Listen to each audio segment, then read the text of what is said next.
university is one of those patriarchal institutions that gives with one hand and takes away with another, right? So when you come here, there's thousands of you, there's tens of thousands of you, so in some sense as an individual you're rather faceless.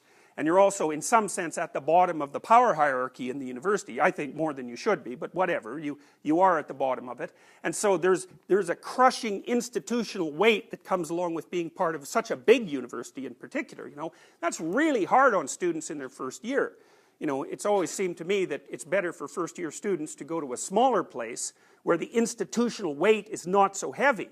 And, you know, I've tested U of T students in their first year with things like the Beck Depression Inventory, and about 30% of U of T students meet criteria for hospitalized depression. They do, you know, but that's also because the Beck is way more sensitive to that than it should be, at least, that, you know, because I don't think its criteria for when you should be hospitalized are reasonable, but the point is that the depression and the anxiety is quite high. And so, but on the other hand, of course, you're benefiting from going to university. And so that's the kind of bipolar nature of the symbol. It's the tyrant and it's benevolent tradition at the same time. You know, it's molding you. You could even say it's crushing you because an educational system does that.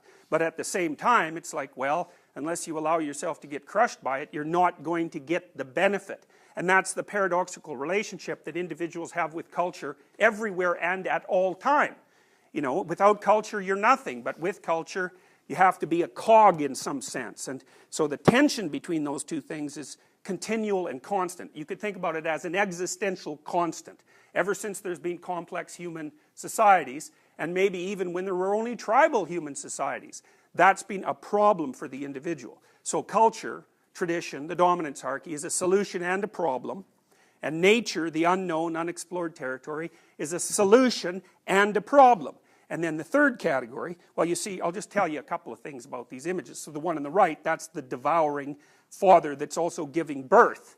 So in some sense, your personalities are being devoured by the university, but at the same time, a new personality is coming, you know, emerging as a consequence of that, and hopefully it's a better personality than the previous one. If you can tolerate the tension of being transformed, the heat and the pressure, then hopefully you come out, you know, you come out, though it's worth it, the process is worth it. Okay, now, you know, you see on the left there at the top, on the right at the top, you see a picture of an old man kissing Joseph Stalin, which is quite a weird thing to do, given that Joseph Stalin was probably responsible for the deaths of, you know, some number of people in excess of 10 million, perhaps in excess of 30 million. People argue about this all the time. He certainly starved 6 million Ukrainians to death in the 1930s, which is something that, you know, for some reason you don't hear much about in your education. But, you know, 6 million Ukrainians, probably worth noticing a little bit.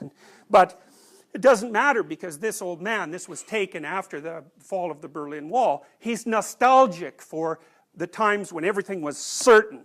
You know, and the gold statue of Stalin is a representation, in some sense, of a deified leader.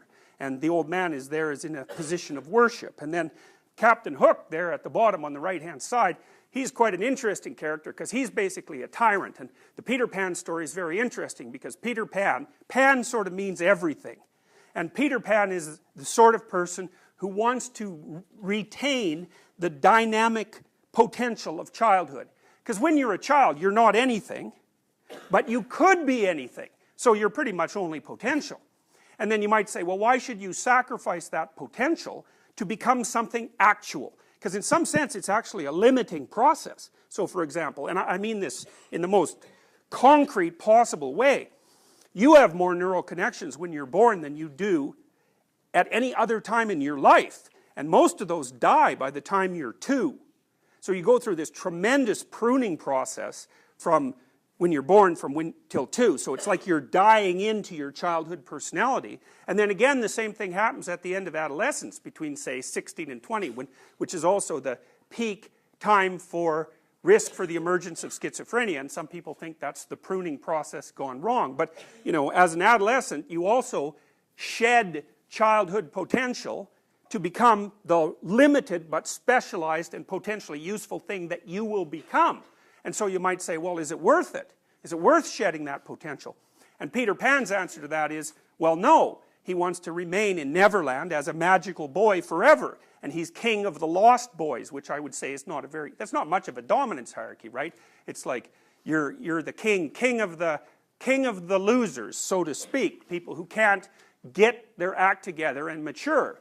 Now, and you notice in Peter Pan that Peter Pan doesn't grow up. He doesn't establish a relationship with Wendy, who's actually real. He has to settle for Tinkerbell, who, you know, is a fairy, and they don't exist. And so she's really, in some sense, a figure of his imagination, because he won't mature. He can't have an actual relationship with a genuine person. So he has to satisfy himself with, well, it's something like a pornographic fantasy, actually.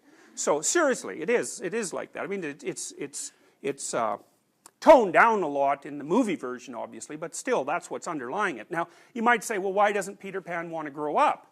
And the answer is, the only figure of authority that's around for him is Captain Hook. And he doesn't like Captain Hook, and that's because Captain Hook is a tyrant, he's brutal, you know, and he's also a coward, because he's lost a hand already to a crocodile with a clock in its stomach. That's chaos and time. You know, that's the dragon that lives underneath everything. It's like the basilisk in Harry Potter. And that damn crocodile's already got a piece of him, which is exactly the case. Like, that crocodile's got a piece of me. You know, I'm older than 50, and so time has already got its grip on me. And, you know, part of the problem of being adult is that you also have to take the fact that you're finite and limited into account. And if you're terrified by that, which people tend to be, then it can easily turn you into a tyrant, because you're afraid of everything or disgusted by everything, and you have to ramp up the amount you control it. And so Peter Pan looks at Captain Hook and he thinks, there's no damn way that's what I want to end up as. So he's got a bad role model. You know, so Captain Hook and Stalin and this sort of devouring monster are good representations of the negative or tyrannical element of the Great Father. So that's the tyrannical element of the dominance hierarchy. So